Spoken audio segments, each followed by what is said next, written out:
Kak Sal. Cik Rasa. Kenapa ni? Saya nak berhenti kerja Cik Rasa. Saya tak nak. Saya tak nak kerja sini Cik Rasa. Takkan baru saya kerja dah nak berhenti kerja, Kak Sal?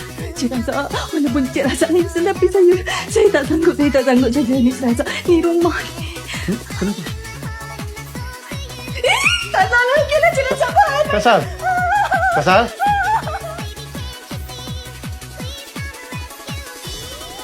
Amy. Kenapa dengan Kak Sal? Apa dah jadi ni? Tak? Tiba-tiba je jerit. Macam orang kena rasuk. Kenapa dia tiba-tiba je boleh... Apa yang berlaku seterusnya terpulang kepada anda. Elevate. Layari pautan di profil.